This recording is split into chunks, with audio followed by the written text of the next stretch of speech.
queries on housing, for example, one of the things we're looking into, and just wondered if Ignition is looking at that. It's not in as much detail as we would like. It just didn't quite fit in the scope of this particular London programme, but it's absolutely something we need to do. Probably the place where it does come in is a living laboratory at Salford University, where they're going to put in a range of different types of green infrastructure, green roofs, green walls, tree pits, suds and swales, so that you've got kind of a best practice technical standard. Part of specifying those bits of green infrastructure, we will be looking out within the local market to see what exists in terms of products and skills. So that will give us a kind of a comprehensive view of whether or not we've got the right supply chain and skills, but we'll at least touch on it. I think it's something we do need to do as an additional piece of work as well, though. Yeah, just wider than that as well, it's something that we're really aware of in business and community and how we're driving is going, okay, what are the wider opportunities around this? Are there skills development opportunities? And I think working within Ignition as well, we've got City of Trees and Groundworks, and both of them are quite keen on looking at that as well, on how we do skills development. So it's not integral into the work in UIA, but it's very much something that's on a lot of the partners' radar, and we are looking at those opportunities because there is a gap at the moment. And where there's a gap, there is a massive opportunity for skills development. Absolutely. Well, there's a big business opportunity as well, like really for Greater Manchester to learn those skills and then share it beyond. Yeah. Thank you. Chris? Question for Tom. Yeah. As a resident of Bolton, what stage is your value chain investigation at now with Bolton? Exploratory at the moment. So essentially, we started looking at this at the end of last year, basically. Okay. So but we started talking to all of the stakeholders that I was on the screen there, and we're going to be pulling them together into a workshop in a month or so's time to talk about how it could look. It's a thought experiment translating into a reality check now. Is it too late to join the group, or is it still open? No, absolutely not, Chris. You're more than welcome, or whoever you're thinking might be appropriate. And we'll get you. It's absolutely, as kind of was touched upon in Tom in his presentation, we want to start off relatively small because these things are quite complicated, and if you try and go too big too quickly, then it goes nowhere. So we want to start off small, move it along, but absolutely build into that the functionality that you can bolt on additional people, additional value chains and everything through. But we want it. No pun intended. Everybody together, everybody in it to identify where those opportunities and those crossovers are to start with. Yes. Yeah, just a sort of question. It's in relation to the Nestle model. Yeah. As I understand it, the way they drive behaviour change in the farm is essentially give 1 or 2 Nestle more per milk. That's right. That's kind of how they work. But obviously within their sphere, within their catchment, there's a lot of farmers who want their in the supply chain, so don't reap the benefits. Unless they look at other models as part of their bigger green agenda, try and drive change in reward for other farmers in the catchment, not necessarily just the people they supply them. Yeah, they are, and it's an evolution. Essentially, you're quite right that at the moment their work is around a milk premium, and their kind of the theory of change there is if you draw on other co-investors, then you increase the size of the pot. You can increase the size of the fund. There are other value propositions that those additional farmers can start to look for other people. In the first instance, Nestle dealing precisely with its supply chain, but in the future, it will be. It's exactly the conversation we were having yesterday, wasn't it? It's exactly the conversation. How do we get that from exactly where we went? Yeah, and I mean, from Nestle's perspective, actually, in that Eden catchment, dairy farm, there's the dairy farmers that supply them, but then they're looking for supply essentially. So there's going to be a certain amount of churn in dairy farmers essentially, and so they terrible another problem. You actually need a sustainable sector in that. Yeah. So great. Yeah. Sorry, I'd noticed the NFU written across your chest, so I was hoping you were going to say something. I mean, obviously within Manchester, potentially, whilst it's not got the same necessarily farming community as Cumbria has, there is obviously quite a lot of food production goes on within Greater Manchester. It'd be interesting to get your perspective on the best way to engage your members as a supply side from that piece. Spot there. Yeah, I think Manchester's obviously very much an urban sort of thing. When you look at Greater Manchester, it's very much rural. Yes. And, it's amazing when you meet MPs and say, what's your MP? all their products live in Rochdale, but 90% of the area is actually rural. So there's a big rural area. How do you actually engage with them? Just let me come back on that. I think probably the question this morning when I was asking about how, say, how do you engage with farmers and how do you sell the agenda to them? I think at this moment in time it's very much a binary choice. It's either food production or environmental benefit. And farmers get like, no, I'm a food producer, and they kind of draw away from it. I think the holy grail is to find something which allows them to produce food to look after their core business, but also deliver that environmental benefit that you actually want to do. And if you can design something like that, you'll get a hell of a lot more buy-in from farmers because they will say, well, I'm still a food producer, but I'm focused on the environmental production, where that's best for food production, where that's best as well. Completely. And that totally reflects some of our experience. And in fact, it links across to some of what you were saying, Jonny, these special purpose vehicles to deliver. Sometimes farmers are food producers, aren't they? But they do have an asset that can deliver other functions.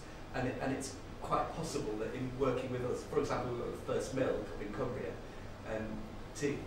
they see themselves as potentially being able to pull together other service provisions off those farmers' land, because it's an additional thing. But they don't necessarily have the focus as a business to be able to deliver that on their own, but pull together and help, like or a farmer cluster basically. We can get the capacity to get value out of those novel markets essentially. And every farm you go to, there's a puddly corner or a crappy field as well. Well, yeah. Right? Yeah. From your perspective, you think, well, I'm not going to crop that because it's crap. But from your perspective, it can deliver a hell of a lot more to the environmental benefits of working with farmers to capture that, as well as letting them produce food. So you need to have room for both. We're getting lots of faces through windows. We've now run over, and Chris Matthews is quite a stickler for time, which you'll all be glad of come 4:30 today. So if anyone's got anything really pressing that they want to, we're all still around for the rest of the day, so feel free to come and grab any of us to talk about anything that you've heard. But thanks very much for your time. And very practically, we've got about 5 minutes, so do grab a tea or coffee and take it through with you, but we are going to try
Or the private company that just gives the contract back because it doesn't make any money. Yeah. Because it hasn't been costed properly, realistically, when it was given. So I think you kind of have to work with people that will. It's got to be a coalition of the willing. Yeah. So find the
Okay, ladies and gentlemen, if I can ask you to take your seats, please, so we can make a prompt start.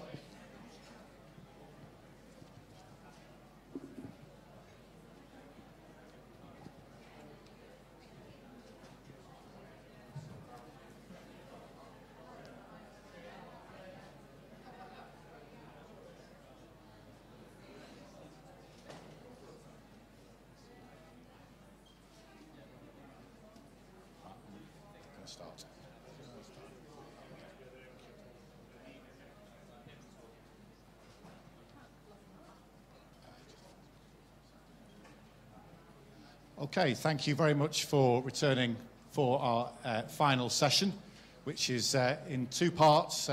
This afternoon we've got feedback from the seminar sessions that have been held this morning, this afternoon. I did encourage you to take part. I believe that's what you've done, so we're going to hear some of that feedback shortly. And then just to keep with us till the very end, we're going to wrap up with two inspiring speeches. More about that later, really to bring the conference to a close with the right motivational, inspirational messages ringing in your minds as you depart and battle conditions. It doesn't look like it snowed too much while we've been in here, but it is my sincere pledge to you that we will be done by 4:30, in case any of you are a bit concerned about your travel plans. Without any further ado, I'm going to introduce you to Amanda Skeldon. Amanda is BITC, or Business in the Community, to give its full title, Head of Water, and she'll take us through this next session. Amanda, over to you. Thank you very much, Chris. So you'll have all seen me nipping in and out probably of your workshops, as well as presenting in the SUDS one. I was also listening to what was going on in some of the others. And hopefully now we're just going to quite briefly get some feedback from everybody. And following on from that, the chance for some questions, if there are any or thoughts or comments that we can feed into that. Now, I know that they were all run slightly differently and there were some really interesting conversations, but the questions that we were looking to try and consider were, how do we deliver the financing opportunity on these? What are the key opportunities and key barriers? What are the solutions? That's the ultimate one. If you've all come up with the solutions today, we're on to a winner. And who needs to be involved to make this happen? I think Chris set a very interesting challenge that now it's beyond the point of going, is there a business case, to going, okay, hands up, who can actually make this happen? Who's prepared to put their head above the parapet, take a bit of a risk, and see how we can really, really drive this forward? So I was going to start on the first workshop. Would you like me to go to the second workshop, Mark? Okay, brilliant. The first workshop was looking at the had shared that, but we have someone else feeding back. Who's feeding back for us, Mark?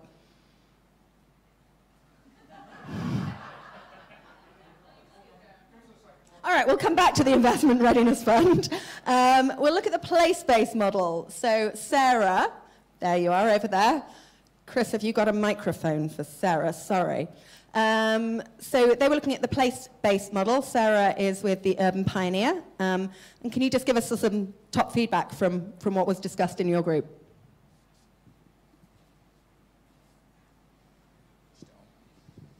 Test. Okay. Yeah, thank you. It was a really engaging session this morning and again this afternoon. We didn't quite answer all the questions directly as you go through these discussions. But talking about opportunities and barriers, really, a lot of the barriers are obviously around how you engage people, how you actually get the investment from different organisations, different parties involved, and how do you actually, the people who often benefit aren't necessarily the ones who will be investing, so how do you demonstrate that return? And that's some of the challenges. What some of the challenges that were raised, a good point from Knowsley Council was they've gone through a similar process, and actually getting political will was a challenge for them, and actually things got reversed, and they're going through that process at the moment. And the similar thing in Newcastle was initially getting political will and getting buy-in there, which was one of the challenges. And obviously they worked really hard and got engagement from and got involvement from the Public Health Director, obviously, which we heard this morning, and that's really helped to make that happen. So again, bringing in other sectors such as the health sector and infrastructure sectors as well, some of the solutions potentially to that. Key to the discussions was around engagement, around communication with residents and with local stakeholders. So very important to involve the general public. Very important to involve other charities who can play a part in managing, maintaining, the natural environment and green spaces. And also what's key is governance, and who's going to be delivering on governance and working through governance. And if you're here within Greater Manchester, how would these sorts of things work? Would it be a local authority level? When there's lots of people involved, how do you actually work through that? One thing to note as well is, in terms of opportunities, is to be aware of sometimes the perceived value of improving existing habitat can be seen as greater than creating new habitat. And that is about perception as well. And other challenges are around some ecological assets might not have as much value by people, but they are still very important ecologically and therefore environmentally. And those are some of the challenges as well. But who needs to be involved again is friends groups, local community groups separately to that, and lots of people who are there who will be benefiting on the ground. Brilliant, thank you. I think there's two things coming out of that I think we might see reflected in some of the others. One is around governance and the question on how we make that work. And the other one is, again, around telling the story. How do we make this, I'm not going to say sexy, but how do we make this an appealing case for different stakeholders? Working on developing that enabling environment to make this actually happen is going to be really, really key. And telling the story is going to be vital to that. Was there anything that kind of came up that you looked at and how you've learned from existing models on what's worked and what hasn't? Were there any really key bits that kind of came out of that? Or, sorry, Chris. Well, Richard was talking about, in the Newcastle Parks model, and again, that was some of the learning from that was that it's about getting that investment and that will, and also looking at other sectors as well. So that was one of the learnings from that, and Richard will be better at responding than I will, but also he was just one of the last sessions, he explained how we're actually quite behind in the UK in investing in our natural capital, and we can possibly learn more from overseas and in different countries as well. So we need to keep an eye out on what's going on across the world, particularly in America on sort of, I think, where is Chris? Biodiverse, I think on habitat banking, for example, I think. That's great, that's really helpful, thank you. Investment Readiness Fund, Readiness Fund, sorry, are you presenting back for us? Fabulous. So again, just some of the key points that you covered and any key sort of learnings, discussions, points that arose. Yeah, so as part of the Investment Readiness Fund discussion, we considered 4 key questions, looking at potential sources of co-funding, who needs to be involved in setup and implementation delivery, and how should we evaluate investees, and what should the role of the GMCA be. So as far as co-funding, there are ideas around looking at large corporates in Greater Manchester, and particularly some of the real estate owners who could be the key beneficiaries due to the economic impact of better natural capital, and also potential culture change through the leaders of the city getting involved and influencing. So some great ideas around football clubs, but to be explored. Who needs to be involved? A panel should be set up to oversee the Investment Readiness Fund, to include stakeholders from across the GMCA, also commercial backgrounds, investees' perspectives, and those with impact valuation expertise. So we need multiple stakeholders to be involved. In terms of evaluating investees, again, it was the need for the multidisciplinary evaluation criteria, covering finance, covering impact, covering cost-benefit analysis, and the need for a cost-effective evaluation, looking at potentially process rather than project by project, just to minimise, process and costs. Then the role of the GMCA is still to be determined. Potentially, it's been recommended they be at arm's length, but there's a big need for them to play a commissioner role, setting up and coordinating the fund, and often other examples in the US have had that sort of role, and then the market are involved in implementing. And the GMCA have a big role to create a culture change towards investment. and revenue generation. Fab, that's great. One of the things that I noticed when we're looking is that the figure that kind of pops up in this is that you need £1 million to try and set this up. Did you feel as a group that there were solutions to that, that there was a clear pathway to find that, or were there more barriers? Well, we've already got through some of the Ignition project, a potential, both human capital, resources, and to set up some of the processes behind this. So that creates a good starting point. But there are also a lot of ideas as expressed from corporates, and then also within GMCA, some of their resources that they've already got through some of the other natural capital projects and the next stage of the investment plan, and a lot of corporates and philanthropists have already shown interest in this area. So I think there's a lot of opportunity for it. Brilliant. And we've seen examples in the social investment market of much larger funds being generated. Brilliant. By national government and others. And others. It's great. That sounds really positive. It sounds like a positive discussion. So I'm going to move on to the habitat and carbon banking model. Dave, so you had that challenge. What did you come up with as a group? What were the key findings? Yeah, so we focused initially on whether we have the drivers right and all the drivers captured in terms of setting up habitat and carbon banking. I suppose the positive place to start is we thought largely we had, and there was some specific sort of strong support and mention around the mandatory consultation out at the moment on making biodiversity net gain mandatory for all development, and the feel that was really needs to be a cornerstone of the habitat and carbon banking model.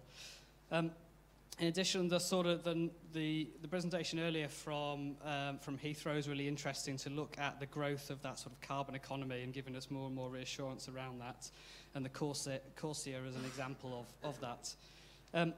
Other areas we thought we could link into a bit more strongly were around things such as sort of the health and well-being, so the need to create accessible green space and places, creating a resilient city.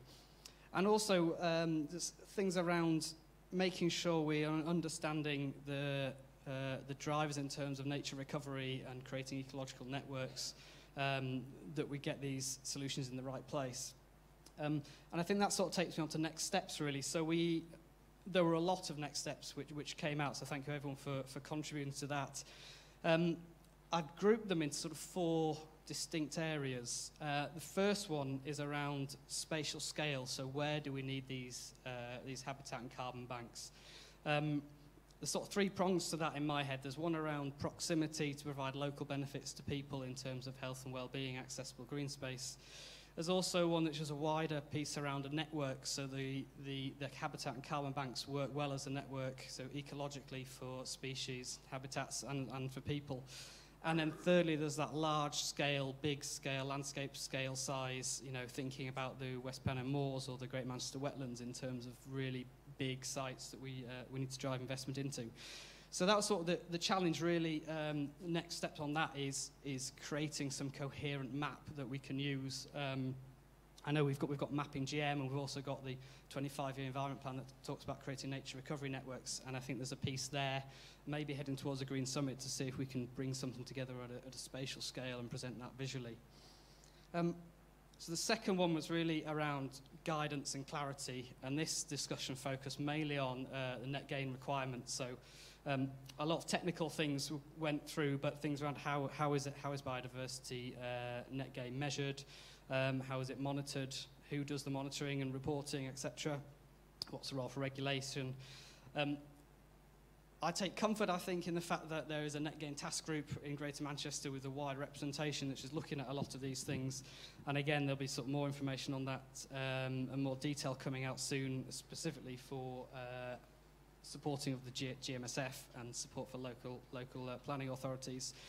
There was a key point, I think, within that around the need for potentially a third party or somebody who is seen as an autonomous body, an independent body, in order to ensure that there is openness and strong support and regulation for for the habitat and carbon banking model.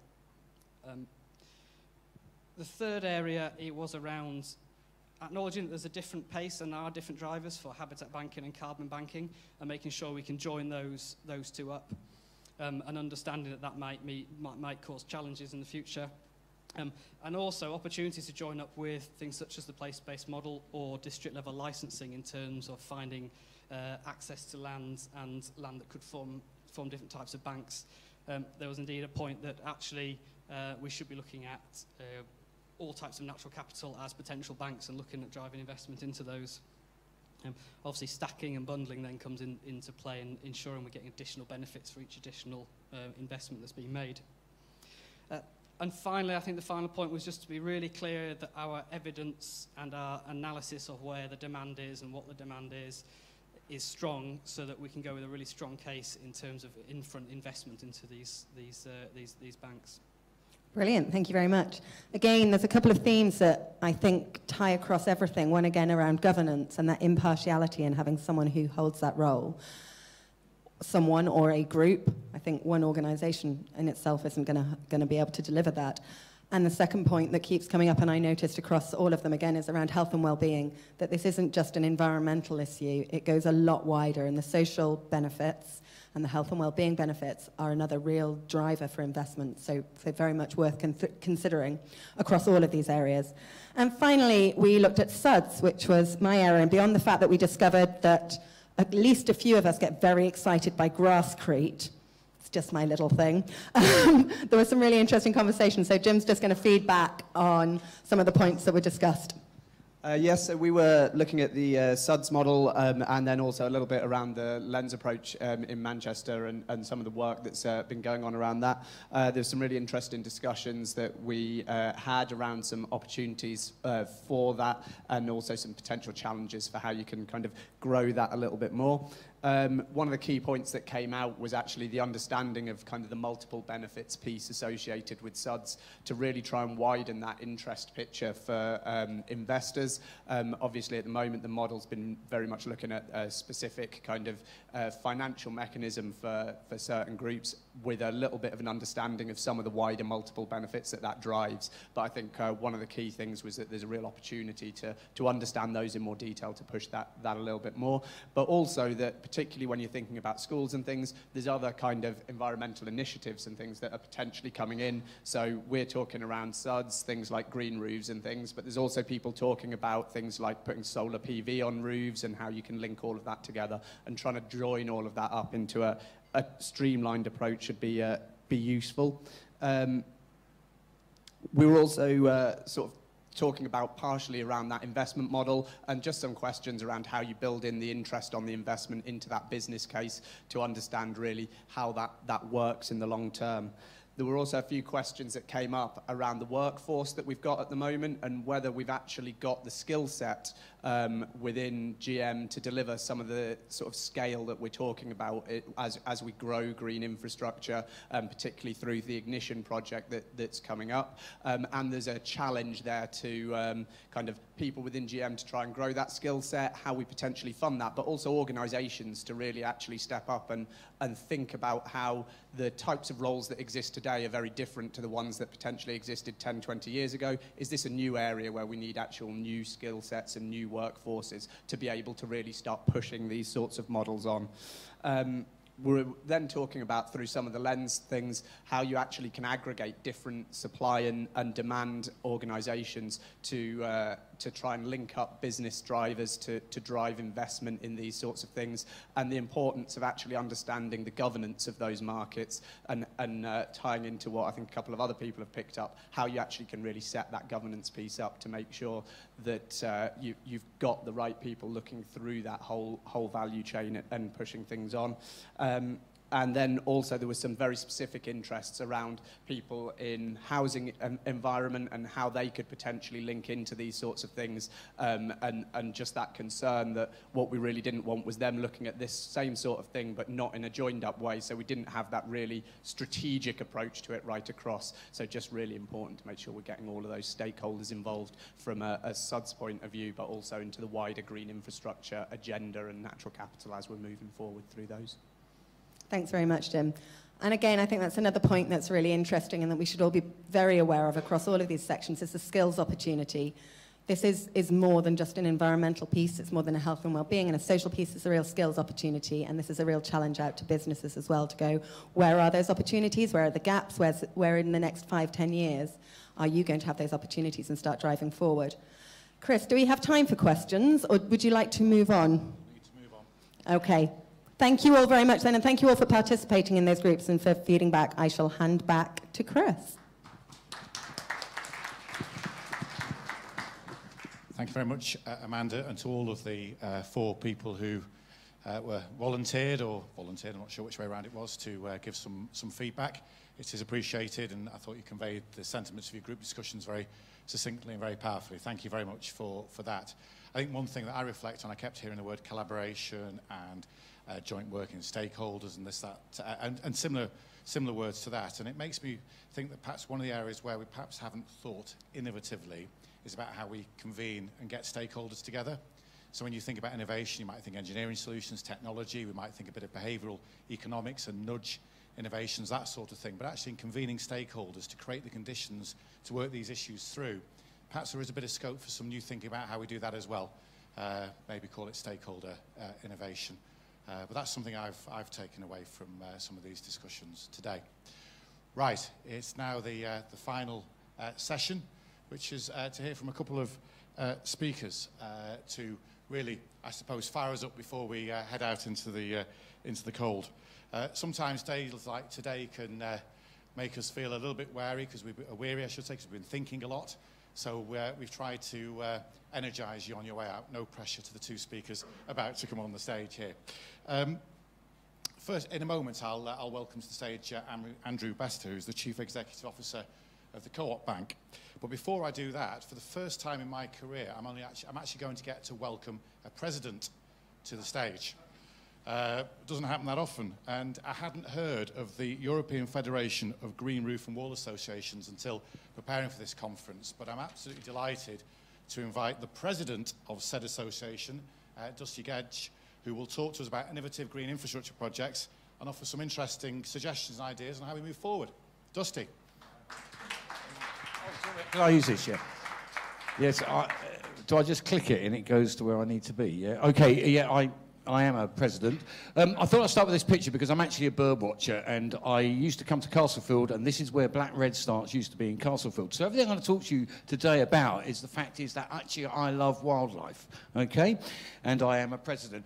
Oh, it's polluted. I put this in because this should say when cotton was king, and Manchester was the king of cotton. It's got polluted between my Mac, and that's a loom. And it's quite important when we start to talk about what we do. And I took this picture. This is a piece of engineering. And when we talk about cities, we talk about engineering cities. And we make beautiful, complex things like that. And it's interesting when you Google complicated, this comes up. This is not complicated. This is complex. And it will become relevant later. But I am a president, and my federation does sit on the EU, Green Infrastructure and Ecosystem Services Group. And it's very interesting going there because 5 times this evening, just now, I've heard the word governance. Everything we've talked about today is actually a question of governance. And this is UGIC, which is a conference that I'm running in London. I've run it for 3 years to follow the Ecosystem Services Green Infrastructure Strategy. And this is the first time we've got anybody able to talk about finance. And I've sat in these meetings, and finance has been one of the most difficult things to get. And this is Ronan Ools from the Environment Agency, the European Environment Agency. He said all those things. He says, we just don't have the governance to do it. And in reference to the person who introduced me, Ronan Ools said the biggest problem for natural sciences is we had a big meeting, and somebody says, you've never invited an anthropologist because you need to know about human beings, not just natural sciences. I put this in just to show that I am a really clever guy, and I get invited to Riyadh to be an expert advisor on their greening project. But the point of it is I sat there with Melbourne, I sat there from somebody from San Francisco. Riyadh is 49 degrees in August, and it rains in March and it floods. Every single city in the world has exactly the same problems. It doesn't matter where they are, and they're problems of governance. And Malmo City Chief Architect said to me, the problem in my city is nobody talks to each other. The problem in the London Borough of Lewisham is nobody talks to each other. It's a governance issue. So when we're dealing with looking at these things, it's a problem. But we're lucky in Manchester because we have something called the Metro Mayors. And I put ICLEA in there. ICLEA, Holger Robright, goes around Europe and saying London is the city that can deliver green infrastructure. It has a political structure for the 21st century. Most other cities don't, and now we have all the metro mayors that have a political structure that is designed for the 21st century. Just think about it. Yep. There's my railway line. This is a leaf. It's a very complex thing. That's what we're talking about today. There's my thread, because cotton was king. And what we've been doing today, I suspect, is taking those threads and trying to actually weave a very interesting thing. And weaving is better than engineering. And weaving is a slightly female word, if I may do the gender thing. It's something I'm very keen on. And that's what you've been trying to weave today. And I just put this up because this is what I reckon Manchester's got in terms of green roofs. It's what I do, and that's what London could do. 102 kilometres could be done tomorrow technically. That's a lot of natural capital. But who's going to pay for it, it should say. And there it could look like that. But it's not complicated, which is everybody's told me. It's just complex. And means a lot of decisions and decision makers coming together to work together to deliver it. I don't know what that says. I'll forget that. But, yes, we have lots of conventions. We don't worry about an economic model for asphalt. We do worry about an economic model for a green car park. This is in Salzburg. It's an events venue. Economic models for bitumen waterproofing, we have that. Nobody cares that it's really expensive. Can we do a green roof in Manchester? We don't have the model yet. And this one's really interesting. This is ugly, yeah, but we have a model for that, yeah? But we don't have a model for that because actually it's doing so many more things than storing a bike that it's still too costly. We're not going to have that. And there's some in IKEA in Greenwich I took yesterday. And this, I'm going to dwell very quickly. This, everybody will pay for air conditioning. Every single building in Manchester has air conditioning. Air conditioning is really wasteful of water. And actually, you know, it's costly. But nobody, and to maintain it is really costly. The model works. We have to have air conditioning. That's air conditioning on a roof. But, we don't have the model for that. And hopefully, look, this is what happens in Mexico. Everybody goes, that's correct. That's air conditioning at Deansgate today. So I like to be local. And we have a model for this, sustainable urban drainage, put great big pipes in, but we don't have a model for street calming using a rain garden. That's street calming, yeah, in Portland, Oregon, yeah. And steel, we have a value for steel, but soil we think is just really cheap. And people who deal with soil don't get paid as much as people who deal with steel. Well, I can tell you that for a fact, because my brother deals with steel. Somebody said innovation, yeah? This really bugs me. When I went to Brussels to an innovation program, it's like, make me new products, Dusty. I said, my federation's been making products since 1984. We just don't have innovation in policy and innovation in finance to deliver them. Stop telling me you need more factories making things. Give me policies that put my stuff up on your roofs. Think about it. Innovation in policy. Oh, that's there again. Oh, no, it's not. I pressed the wrong button. There's a bit of innovation. This is a rain garden in a housing estate in London. And that's a park that is designed to flood. I walk through this park every day. I think that's rather good. You can read that. I've got to be quick. But I was asked to talk about some very innovative places. The most innovative green infrastructure fund in the whole world is in Washington, D.C. It was devised by the Nature Conservancy. I'll give you the website there. It's a green deal, but we can't do that in the United Kingdom because we don't own our utility. Washington owns its utility. Therefore, it can create a green bond. Federal systems, don't worry about that. Rotterdam is very like ours. It has a similar problem. The national planning framework for Holland doesn't allow it to make conditions for green roofs. So it has to pay for them to be retrofitted out of its own budget. It's very similar to the United Kingdom in that way, yeah? And so the Dutch have been really clever. Now, every single Dutch person has an iPad, an iPhone, with an app which tells when their house is going to be flooded. It's paid for by the national government. You have it, and if your house is going to flood, it goes, beep, your house is going to flood. They got a lot of problems with flooding in the Netherlands. So they came up, they got the insurers together, they got the banks together, they got the green roofing companies together to come up with an innovative fund. It's only just recently been launched and it's in phase 3. But that's an innovation that's been funded by the Dutch government, not by the EU. And I can't see the website there. Oh, no, it comes up now. You just go Green Deal, Grunddaken NL, and it translates into English if you put it into Google Translate. And it's quite good. But they're changing the mindset. God knows what that says. I wrote that this morning. Oh, yes, a bit of blue sky thinking I was asked for. Now, Heathrow, are you still here, Heathrow? Because this is for you. Because there's a plane, there's a bit of blue sky. There is a green roof with solar panels in London installed last year. Somebody up there said, Suds, solar, da, da, da. Oh, it's all got corrupted. But I've just sort of like, if you put a solar green roof up and you use a carbon substrate that's already stored carbon, which has just come onto the market, could you give me loads of your money so that actually the flight path, which flows over my house, to actually be a noise barrier for the residents of London, all the residents of Manchester? I suddenly got very London then. There's 102.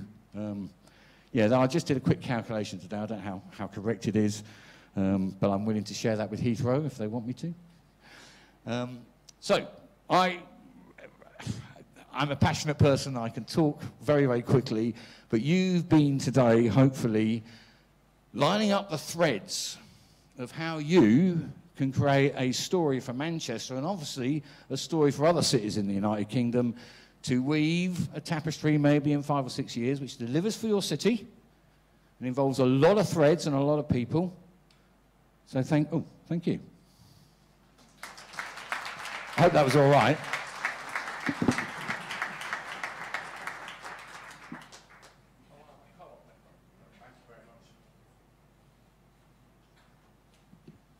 Thank you very much for that, Dusty, and hopefully when we share the slides we'll be able to see the words that were either side. I'm sure that'll be the case. So to our final speaker, I'd like to welcome Andrew Bester to the stage in a moment.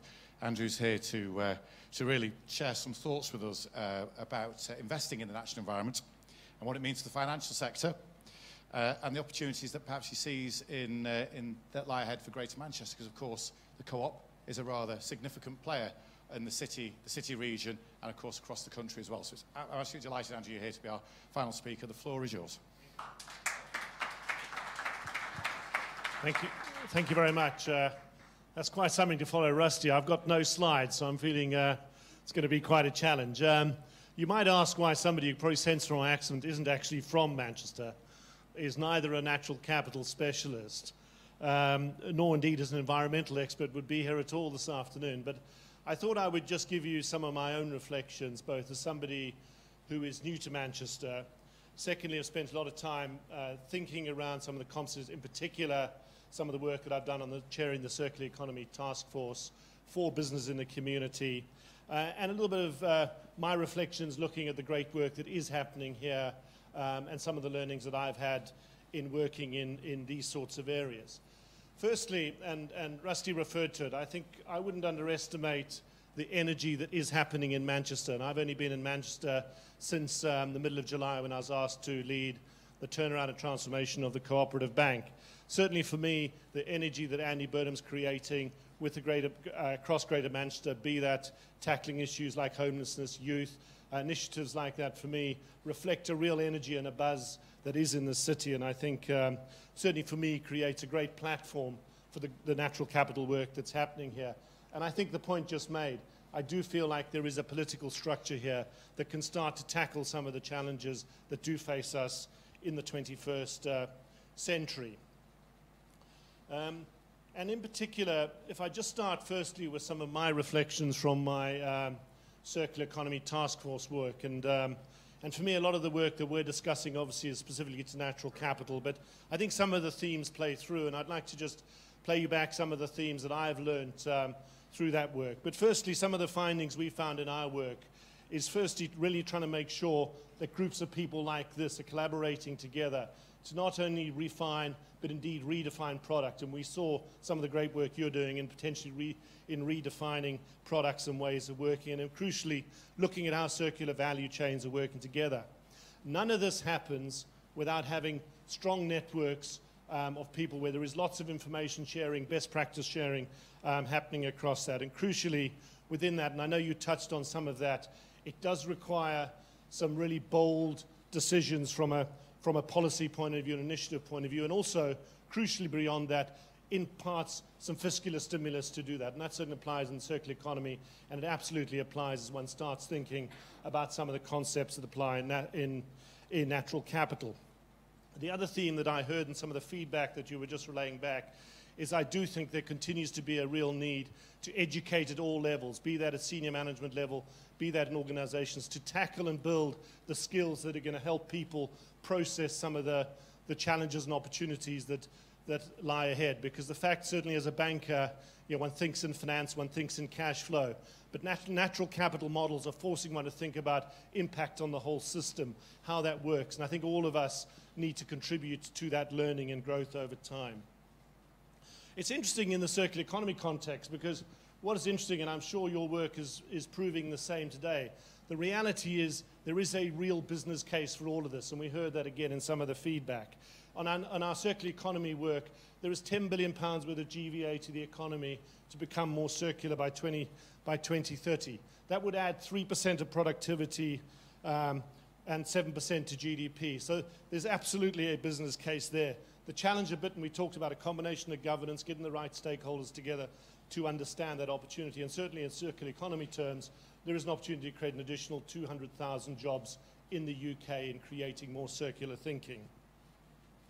But if I maybe just step back from that and then think about what I learned working with some of the companies in this room, phenomenal academics, experts in the circular economy things, there are some themes that I'd like to just draw on. And for me, the first, and I think certainly what I was very impressed with looking at the agenda today, is focusing on some really practical things. One of the hardest parts in this activity is creating pilots and projects that can get people cooperating and working together. And in the Circular Economy Task Force, one of the things that really worked for us was the circular office, starting to think about what's happening in the office, what's happening in the built environment, how one think more holistically about that. The other thing that came through, and this is a theme that BITC have been promoting, and certainly something that I think about as a senior business executive as well, one of the great things is getting a focus on place. And I think the work Greater Manchester's doing is creating that dimension, where it's real, it's practical, you can bring experts together in an environment where they can understand, bring their expertise and start to process away. Because one of the things that I've always felt one has to challenge is sometimes this can get very theoretical and sometimes you can have good conversations but you're not creating necessarily any real outcomes. And certainly my perception today would be that is playing out. If I just briefly talk about sort of the Cooperative Bank and again sort of just my own reflections on why I took a role. Now, for me personally, within the Northwest and Manchester, we have just under 3,000 colleagues working locally. And the interesting part about the Cooperative Bank, some of you may or may not know this, but way before corporate social responsibility, the Cooperative Bank had an ethical policy launched in 1992. And I know in some of the finance topics you were talking about earlier, do people care about where their money is deployed, where their investments are deployed? And the ethical policy of the Cooperative Bank means we don't lend to fossil fuel companies. We don't lend to companies that, for example, would do testing on animals. And that's something that's been in the DNA of the Cooperative Bank from the 90s. And certainly what I'm looking to do as we get the bank healed and back to good health is absolutely reinforcing those strengths. There is another important part, and the theme also comes through today, which sits at the heart of the cooperative movement, founded not far from here in the 19th century.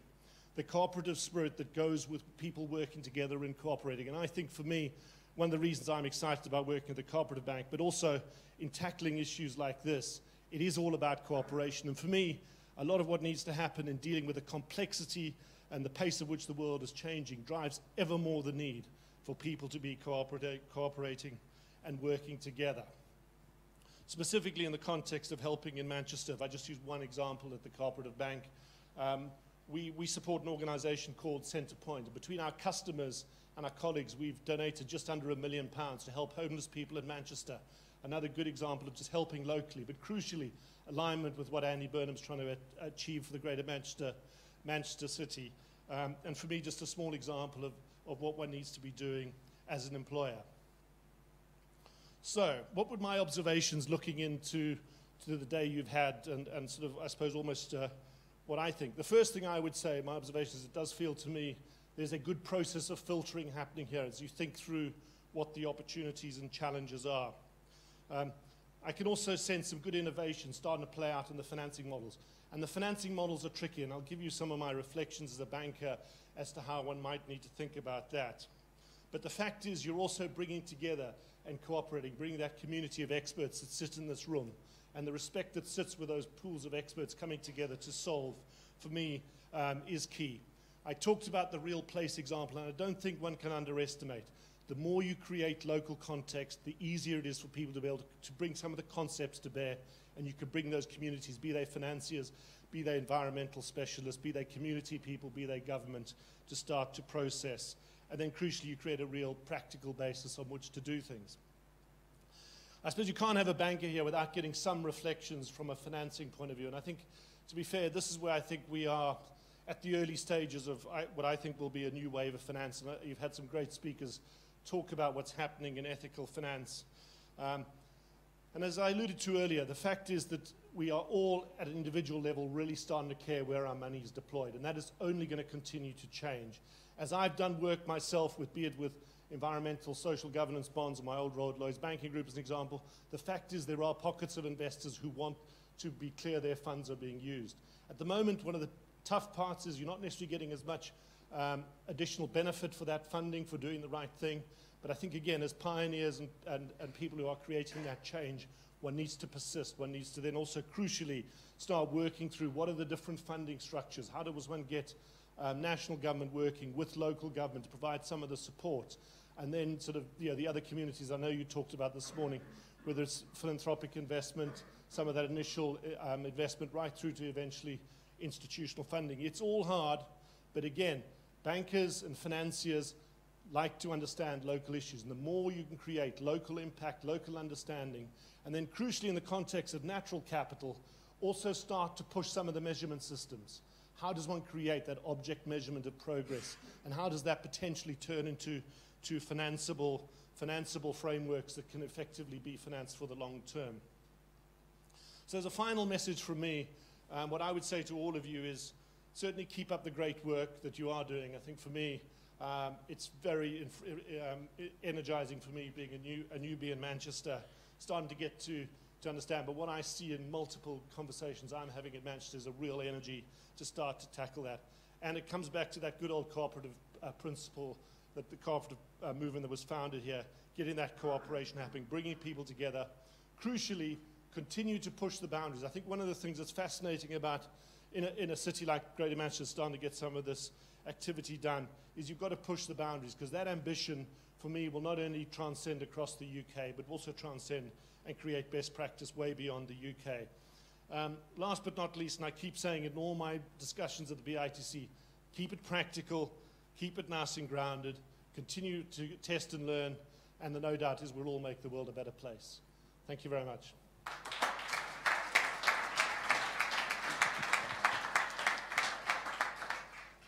Andrew, thank you ever so much for that. And two great speakers to end the day with. We think about Dusty's comments.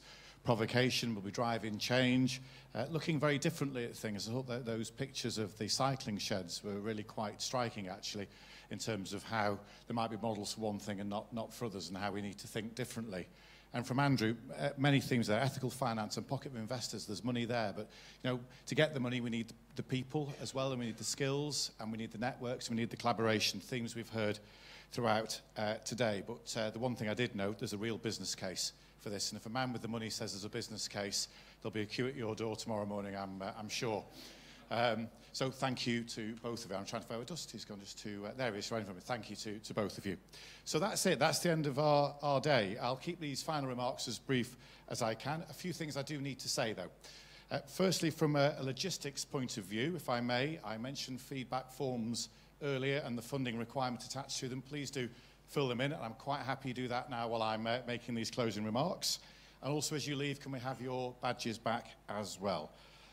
Can I remind you that the slides are going to be made available after the event, and we would encourage you to share the messages in those slides with colleagues, and in particular the Natural Capital Investment Plan that Ian talked about earlier today.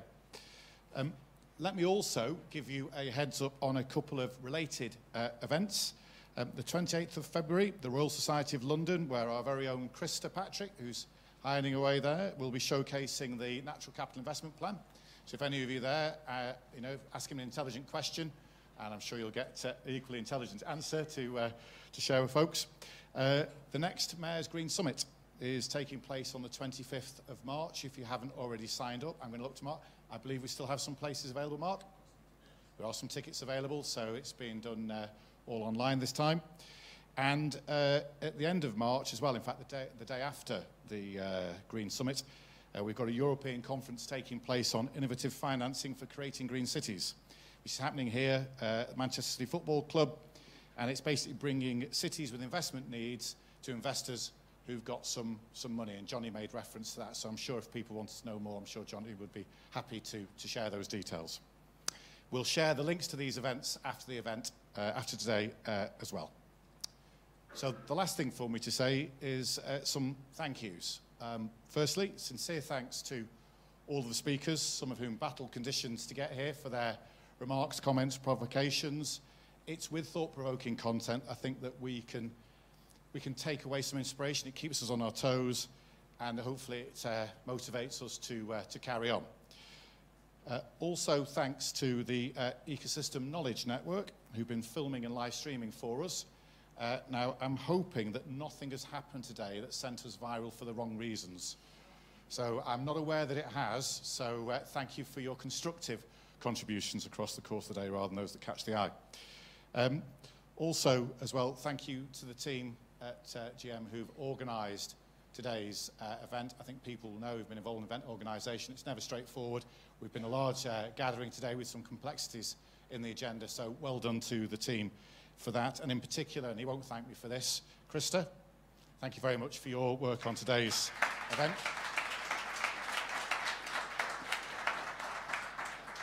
But I'm just going to acknowledge not just his efforts today with the event, but actually quietly but effectively behind the scenes, this natural capital agenda is moving forward because the people like Krista are working really hard to make things happen. And I think that's the point we've reached now, that the opportunity is for us to do the doing rather than make that case for change.